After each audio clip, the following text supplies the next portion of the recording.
السلام عليكم ورحمة الله وبركاته. عايزين نكسب ماتش الأهلي والهلال. طب ازاي يا سيدي تكسب ماتش الأهلي والهلال؟ عبد المنعم ومتولي يفضلوا ورا ما يتحركوش نهائي. عبد المنعم ومتولي ما يتحركوش نهائي. لو عمرو السولية وديانج طلعوا قدام، محمد هاني ومعلول هيسندوا عليهم. رجع ديانج والسولية في مكانهم العادي، يفضل كل ما يرجعوا يقوموا دول نازلين مغطيين محمد هاني وعلي معلول. السولية وديانج المفروض هيشغلوا القندوسي ويسندوا في نص الملعب، لان هم اكتر خبرة في نص الملعب من هاني ومعلول. هاني ومعلول وظيفتهم في الماتش ده ان هم ما يتحركوش، يباصوا الكرة لعبد القادر بس، لان في معظم الماتشات اللي فاتت عبد القادر بيلخبط معلول ومعلول بيلخبط عبد القادر.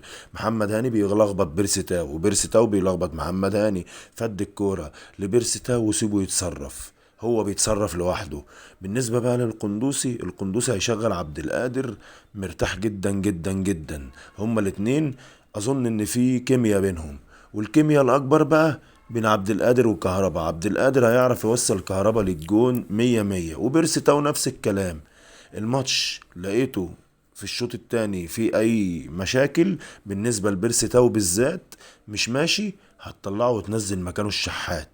عبد القادر ما تطلعوش من الماتش نهائي لو مكسح، هو بيعرف يعمل سيروهات. الكندوسي بقى لو مش شغال هتقوم باعت مين؟ عمنا قفشه اللي بينزل يظبط الدنيا وما فيها. وبس كده يا سيدي، ولو لقيت محتاج مهاجم نزل شريف.